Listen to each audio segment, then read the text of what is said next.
An empire worth 49,500 crore rupees. What if you were inheriting an empire this huge? Would you be able to manage it? Or would you screw up and lose it all? 18 years ago, two brothers were given parts of this empire.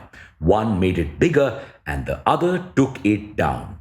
Of course, we are talking about the Ambani brothers. While Mukesh Ambani never leaves the spotlight, today we'll walk through Anil Ambani's untold journey. Welcome back to Revolution Read On, a daily podcast where we break down one story from the world of business and finance. When Dhirubhai Ambani passed away in 2002, a bitter feud started between the two brothers about how his vast empire would be divided. The dust settled in 2005, and this is how the businesses were distributed. Anil Ambani, Reliance Infocom, Telecom, Reliance Energy, Electricity, and later became Reliance Power, and Reliance Capital Limited, Financial Services. And Mukesh Ambani, Reliance Industries Limited, and Indian Petroleum Corporation Limited. With this division came a non-compete agreement. None of them could enter the other's business till 2016. Ironically, Anil got all the glamorous businesses and Mukesh got the non-glamorous cash cow. So, how did Anil end up going from riches to rags? Let's take a look company by company. First, Reliance Power. By 2008, Anil Ambani had managed to become richer than Mukesh Ambani with a net worth of $42 billion. This fortune was short-lived. As per an older agreement, Mukesh Ambani was to supply gas till 2022 to Anil's Reliance Power at a price that was 44% lower than the then government's prevailing rates. In 2010, Mukesh stopped doing this. Why? Because the government had raised gas prices. It was no longer feasible for him to give cheap gas to his brother. What next? Anil took Mukesh to court, which sided with Mukesh because the gas was government property and it had the right to decide prices. This took away the competitive advantage of Anil and marked the beginning of his downfall. The company's alleged involvement in the coal allocation scam further eroded trust.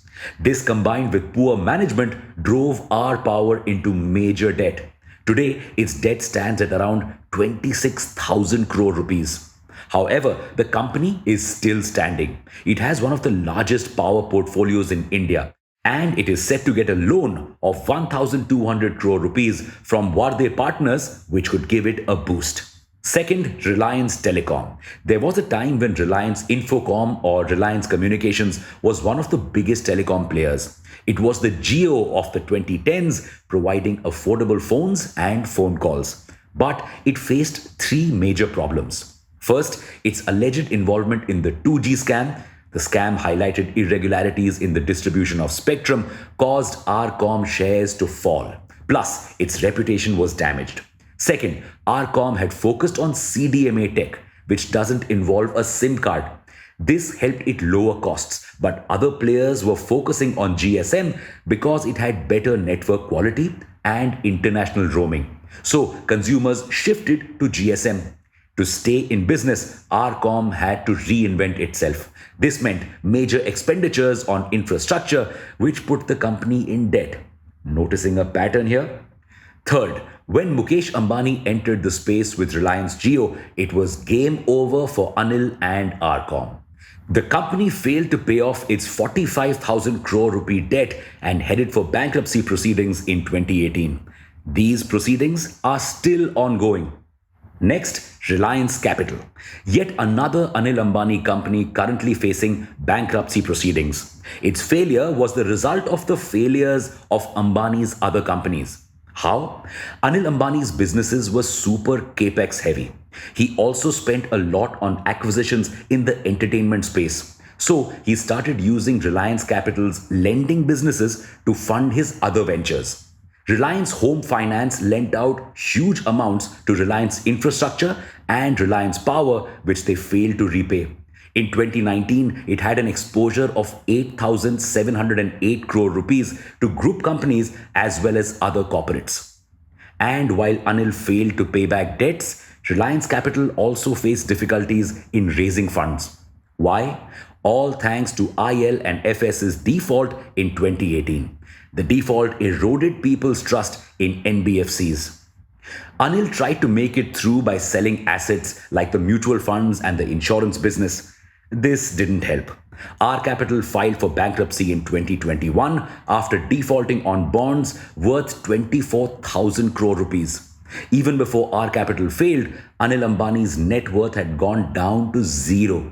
Yes, he admitted it in a UK court in 2020. He has also been removed from the boards of the still operating company for charges of siphoning funds. By charting his entire journey, we found key pointers that led to this massive downfall. First, running capex heavy businesses with too much leverage. Second, taking on too much debt when money was flush. Third, living a lavish lifestyle. He allegedly rode his helicopter twice a week just to cover a few kilometers of distance. And finally, filing lawsuits against anyone and everyone. This was also capital and time intensive. These factors were grouped with a heavy dose of bad luck. Ambani inherited these businesses at a time when power and infrastructure were facing a downturn thanks to the financial crisis. Maybe strategic planning could have prevented losses this huge. He still has Reliance Power and Reliance Infra, sectors that are seeing an uptick again today. Will he be able to turn his fortunes around from here? Who knows? We wanted to dive into this to understand how big companies can also fail. And inheriting a large empire means little if execution is flawed.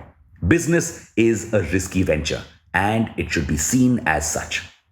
Thank you for listening to this episode. We'll be back with more tomorrow. Until then, read on.